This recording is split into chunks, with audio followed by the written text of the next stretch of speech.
बिस्मिल्लाहिर्रहमानिर्रहीम। अस्सलाम वालेकुम। कैसे हैं आप सब लोग? उम्मीद है खैरियत से होंगे। आज मैं आपके लिए सर्दियों के लिए एक बहुत बेहतरीन रेसिपी लेकर आई हूँ। ये अलसी के लड्डू बना रही हूँ मैं आज। इसे अलसी की पिनिया भी कहा जाता है और इंग्लिश में इसे फ्लैक्स सीड कहते हैं। और ये बहुत फ़ायदेमंद होता है कोलेस्ट्रॉल के लिए, दिल के मरीज़ों के लिए और सर्दियों के लिए ख़ास गिफ्ट है। तो चलें शुरू करते हैं। सबसे पहले हम एक प्याली अलसी के बीज लेंगे, जिसे कि फ्लैक्स सीड भी कहा जाता है। इसको हम खुश्क रोस्ट करेंगे। 3 से 4 मिनट रोस्ट करेंगे। ना ज़्यादा रोस्ट करेंगे और ना कम रोस्ट करेंगे। अगर हम ज़्यादा रोस्ट करेंगे तो ये कड़वे बनेंगे लड्डू, और अगर हम कम रोस्ट करेंगे तो लड्डू हमारे अच्छे नहीं बनेंगे। और 3 से 4 मिनट रोस्ट करेंगे ताकि जब ये चिटकने लगेंगे तो हम इसे निकाल लेंगे।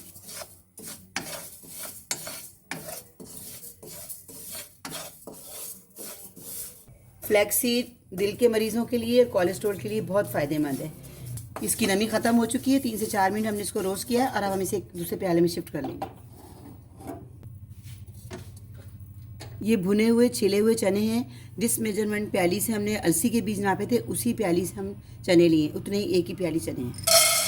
पहले ज़माने में लोग आटे में आटा डालते थे इसमें, लेकिन मैं इसमें चने डाल रही हूँ ताकि इसका जायका ज़रा और ग़ज़ाइयत बढ़ जाएगी।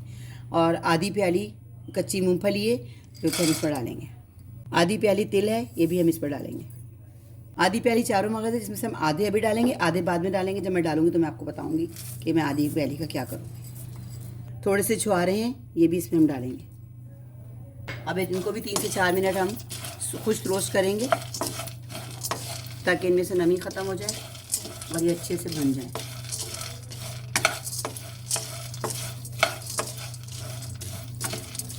इसे भी 3 से 4 मिनट हो गए रोस्ट करते हुए। इसको भी हम उसी प्याले में निकालेंगे जिसमें हमने अलसी के बीजों को रोस्ट करके निकाला था। एक प्याली मखाने डालेंगे और ये कच्चे डालेंगे, इसे हम रोस्ट नहीं करेंगे। और अब हम इन सब चीज़ों को ग्राइंड करेंगे। 2 टेबल स्पून किशमिश है, ये भी इसमें डाल देंगे। इन सबको ग्राइंड करेंगे, मोटा मोटा दरदरा सा करेंगे, बारीक पाउडर नहीं बनाएंगे। 1 टेबल स्पून हम कच्ची सौंफ शामिल करेंगे इसमें। मिक्सी के जार में या चॉपर में से मोटा दरदरा सा हम इसे पीस लेंगे, बारीक नहीं पीसेंगे।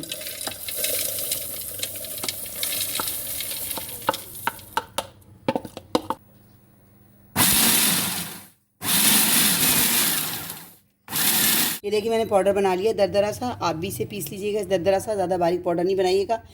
अगर आपके पास चॉपर ना हो तो आप मिक्सी की जार में 2-3 दफ़ा वो करके पाउडर बना लीजिएगा। और अगर आपके मखाने ना पीसें, क्योंकि मैंने उसे रोस्ट नहीं किया था तो ज़रा मुश्किल से पिसें, तो आप उसे हल्का सा उसे भी खुश्क रोस्ट कर लीजिएगा तो आसानी से पिस जाएंगे। अब हम एक कढ़ाई में एक प्याली गुड़ लेंगे, इसको मैंने तोड़ लिया है। और 1 कप हम पानी डाल के इसका 1 तार का हम शीरा बनाएंगे। इसको मेल्ट होने तक पकाएंगे और 1 तार का शीरा बनाएंगे। ये देखिए गुड़ काफ़ी मेल्ट हो चुका है, और जब ये कंप्लीट मेल्ट हो जाएगा और इसको मैं आपको चेक कराऊंगी, जब ये चिप चिप करने लगेगा समझे फिर 1 तार का शीरा बन गया। इस तरह मेल्ट हो गया है। ये देखिए तार, ये देखिए तार बन रही है, चिप चिप कर रहा है। जब ये चिप चिप करने लगेगा समझे हमारा गुड़ का शीरा तैयार है। अब हम इसमें 1/2 कटोरी मैंने क्रश खोपरा डाला है इसके अंदर। चारों मगज़ जो बचे थे वो भी हम इस पर डाल देंगे। अब इनको ही मिक्स करेंगे अच्छी तरह से। और इसके बाद जो हमने मिक्सर सारा पीस के रखा हुआ था ये वाला, अब हम इसमें ये डालेंगे, सारा डाल देंगे। और अभी तक मैंने इसमें घी नहीं डाला है, क्योंकि घी डालेंगे तो फिर हमें कोई फ़ायदा नहीं, फिर वही कोलेस्ट्रॉल उसका मसला होगा। तो इसमें हम घी बहुत कम डालेंगे। वो मैं दिखाती हूँ आपको कितना डालना है मुझे। अभी इस मिक्सर को मैं सारा गुड़ के अंदर मिक्स करूँगी। अभी आँच हल्की है इसके ऊपर मिक्स करने तक। अब इस पॉइंट पर मैं 1 टेबल स्पून असली घी डालूंगी, बस इतना ही डालना हमने। लड्डुओं में थोड़ी शाइनिंग आ जाएगी, ये हम ज़्यादा नहीं डालेंगे। और अब इसको हम अच्छी तरह मिक्स करेंगे। इसको हम अच्छी तरह मिक्स करेंगे। जो असली घी डाला हमने 1 चमचा, अच्छी तरह मिक्स करके और चूल्हा ऑफ कर दूँगी।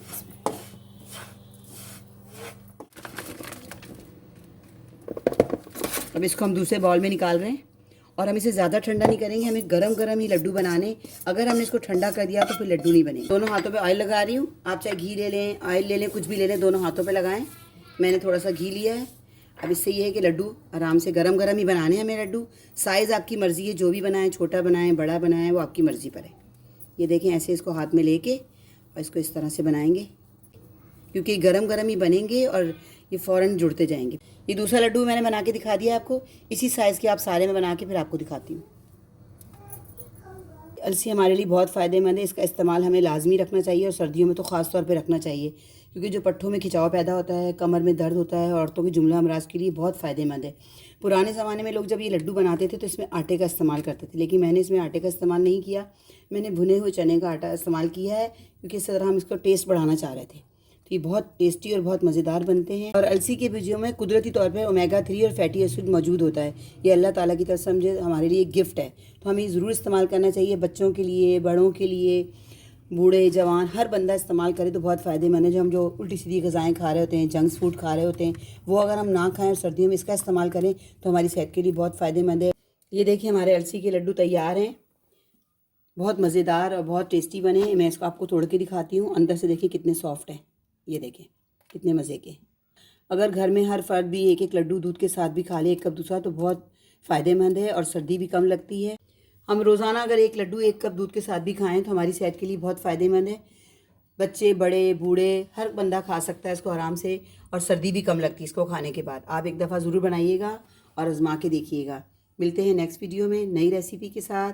अल्लाह हाफिज़।